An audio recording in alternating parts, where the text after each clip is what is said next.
going to take the lug nuts off, use a 19mm socket. Remove the wheel. Take a 19mm wrench, loosen up the jam nut. That's good. And you want to take the cotter pin out if there's a cotter pin in there. Pop that off.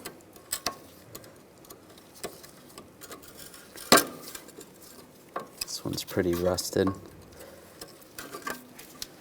Take a 19mm socket.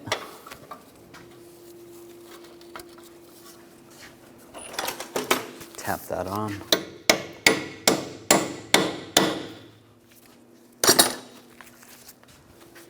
And take the nut off.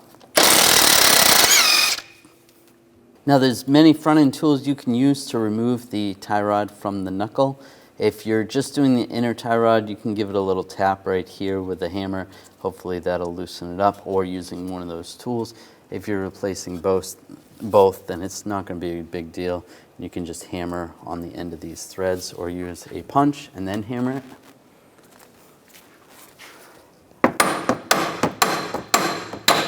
Just like that. And it didn't even damage any of the threads.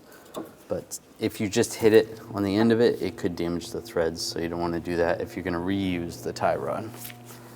Now take the tie rod off, count the threads when you take this off, so that when you put it back together, it's close to where it was. 1, 2, 3, 4, 12, 13, 14.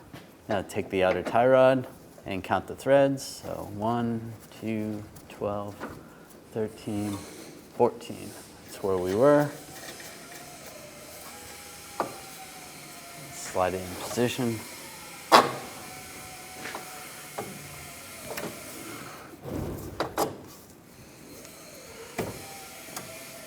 Slide it up there and then get the nut on. And I'm going to torque this to 20 foot-pounds. And if it's not lined up with the hole for the cotter pin, just tighten it up a little bit more. Take the cotter pin, slide it through, and just bend it over. Like that, and you just trim the excess. And snug up the jam nut.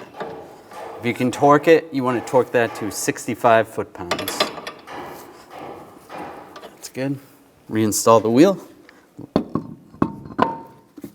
Put the lug nuts on.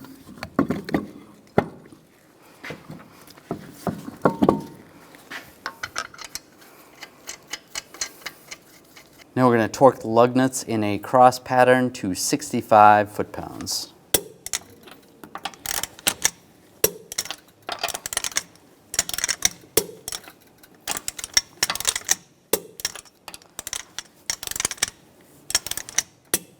I'll just go around again, double check.